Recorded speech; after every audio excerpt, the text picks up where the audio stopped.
Le lignage Seyès est la réglure utilisée en France dans les cahiers de tous les écoliers. On étudie aujourd'hui ce lignage de plus près parce qu'il y en a des choses à dire.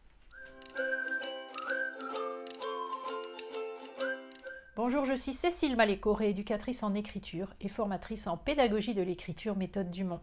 Le lignage, ou ce qu'on appelle aussi la réglure, est un ensemble de lignes qui aide l'enfant à mettre en page ce qu'il écrit. Quand il commence à écrire dans un cahier, le petit enfant n'a aucune idée de l'endroit où il doit commencer à écrire. Est-ce en haut, à gauche, au centre? Il ne sait pas. Ni de la façon dont il doit ordonner ses phrases et ses exercices pour que son discours soit compris, pas plus que de la taille que son écriture doit avoir. La mise en page obéit à des règles que l'enfant ne maîtrise pas encore. Commencer en haut à gauche, respecter les marges, laisser des espaces plus grands entre chaque exercice. Le lignage, avec des marges à gauche, en haut et en bas et des lignes, lui offre un cadre et des limites qui vont le guider dans son apprentissage. En France, et ce depuis la fin du XIXe siècle, les écoliers écrivent sur un lignage composé de carreaux de 8 mm divisés en 4 interlignes. Les interlignes sont donc de 2 mm de haut. C'est la réglure Seyès, du nom de son inventeur. Enfin, de celui qui en a déposé le brevet. Il paraît qu'il l'a piqué à 2 enseignants de Marseille. La voici. Je vous préviens, je n'aime pas ce lignage. J'ai beau chercher, je ne lui trouve pas de véritable qualité. Cette vidéo va donc plutôt être à charge. J'en suis désolée. Si je pouvais, je ferais un petit sondage pour connaître le nombre de personnes qui utilisent encore cette réglure à l'âge adulte. Je parierais qu'ils ne sont pas légion. On pourrait, à l'instar des autres pays d'Europe et du monde, utiliser un lignage plus simple qui guide et aide au lieu de contraindre. Je vous laisse regarder cette courte vidéo sur les différences entre les lignages allemands et français, issus de la petite pastille Carambolage de la chaîne Arte. Le lien s'affiche en haut de votre écran. Vous verrez que rien ne vient plaider en faveur du Seyès. Donc, revenons à notre Seyès. Il est petit. 2 mm de haut, ça correspond à une petite écriture. Écrivez quelques lignes sur un papier non ligné et mesurez votre zone médiane, c'est-à-dire les lettres sans jambage ni hampe. Vous constaterez que pour la majorité d'entre vous, cette zone médiane est plus haute que 2 mm.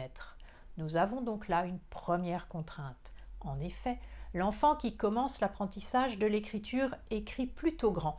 L'écriture grande est un des marqueurs de ce qu'on appelle l'absence d'habitude graphique. L'enfant est donc confronté avec le Seyès à une difficulté supplémentaire. Il doit diminuer la taille de ses lettres, être plus minutieux, plus précis. De ce fait, il perd la fluidité et la vitesse. Et vous le savez, le mouvement, c'est capital en écriture. Ce lignage a donc tendance à chasser le mouvement que l'enfant a si durement acquis au début de son apprentissage. Il faudrait d'ailleurs qu'on m'explique les raisons d'un lignage si petit. Pour mettre plus de lignes dans une page, Monsieur Seyès aurait-il eu dès le XIXe siècle des idées écologiques avant-garde? Mettons beaucoup de lignes, nous couperons moins d'arbres? Ça m'étonnerait. Deuxième problème, les nombreuses lignes du quadrillage. Le petit père Seyès ou les 2 enseignants marseillais à qui il l'aurait piqué adoraient les lignes. Ils en ont mis partout. La 2e ligne où doivent s'arrêter les grandes étrécies, la 3e pour les grandes boucles, les lignes verticales pour... ça on ne sait pas. Pour faire des carrés, dis donc Marius, j'aime bien les carrés, on leur mettrait pas des carrés aux minots? Si tu veux honorer, tiens, on va leur mettre des carrés de 8. C'est bien les carrés. En plus, avec 8 mm, on ne peut même pas faire des maths correctement. Ils auraient mis une base de 10 encore, je ne dis pas, mais 8. 3e problème, les couleurs d'encre d'impression. Dans 90% des cas, les cahiers sont imprimés en monochromie, c'est-à-dire en une seule couleur. C'est moins cher, c'est moins bien aussi. On ne voit pas bien la ligne de base. Je vous conseille les cahiers en 2 couleurs comme celui-ci. Donc, petit lignage, beaucoup de lignes, une seule couleur, nous avons là le combo gagnant. Zou, essayez d'écrire là-dessus. Si en plus vous êtes astigmate ou dyspraxique, alors là, bon courage. Nos 2 compères marseillais ne devaient pas aimer beaucoup les enfants. Vous l'aurez compris, ce lignage complique fortement la tâche des petits, sans raison vraiment utile.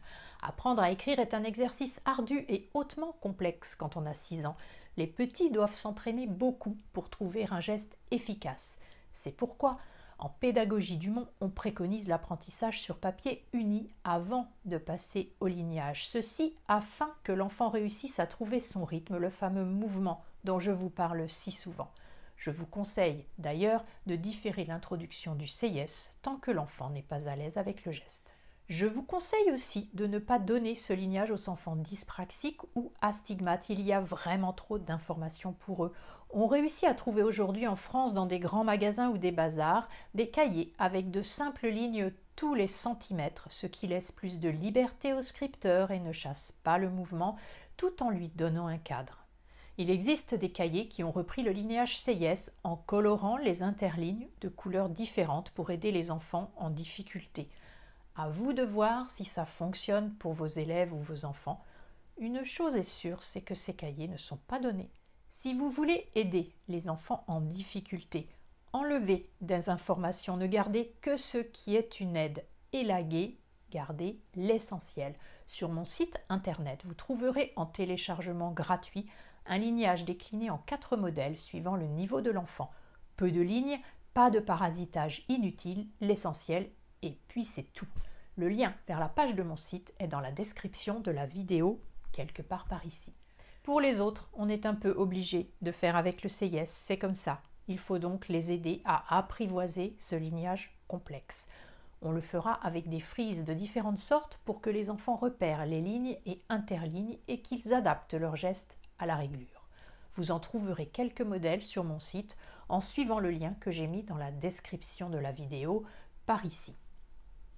Vous l'avez constaté, je n'aime pas beaucoup le CIS. C'est un lignage très contraignant qui, à mon humble avis, complique l'apprentissage sans raison manifeste.